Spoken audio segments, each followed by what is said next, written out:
नमस्कार, मैं सरला रावत सा। आप देख रहे हैं पब्लिक न्यूज हिंदी। स्वागत है आप सभी का। पहलवानों का धरना अब ट्विटर पर भी दिखाई देने लगा है। एक के बाद एक जिस तरह की प्रतिक्रियाएं लगातार ट्विटर पर आ रही हैं और साथ ही खिलाड़ियों में भी आपस में द्वेष साफ तौर पर दिखाई दे रहा है।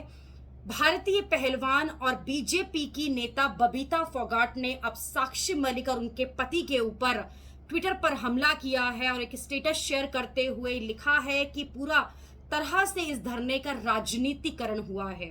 साक्षी मलिक ने अपने पति के साथ एक वीडियो बनाया था जिसमें पूरी तरह से धरने को लेकर बातचीत की गई।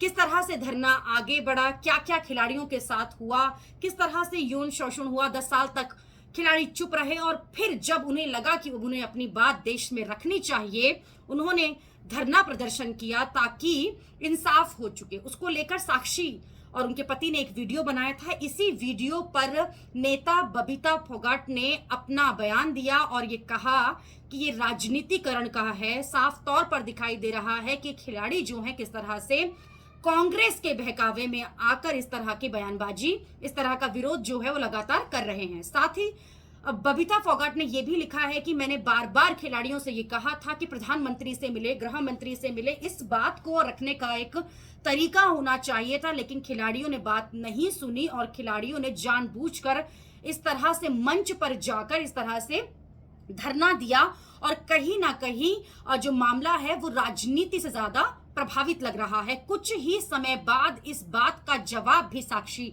मलिक ने दिया और कहा कि बबीता फोगाट क्योंकि राजनीति में आ चुकी हैं और उनका ये जो बयान है, उनका जो ये पलटवार है, वो कहीं ना कहीं राजनीति को साफ तौर पर दिखाता है और बीजेपी शुरू से ही उनका जो धरना था या उनकी जो बात थी उसके खिलाफ थी और इससे यही साफ तौर पर दिखाई दे रहा है। तो कहीं ना कहीं ये खिलाड़ी अब आपस में भी एक दूसरे पर आरोप प्रत्यारोप लगा रहे हैं। जांच का विषय जरूर है ये मामला और इस पर जांच भी चल रही है, लेकिन अब कहीं ना कहीं लगातार इस मामले पर राजनीति जिस तरह से बढ़ रही है और छींटाकशी शुरू हो गई है खिलाड़ियों की आपस में।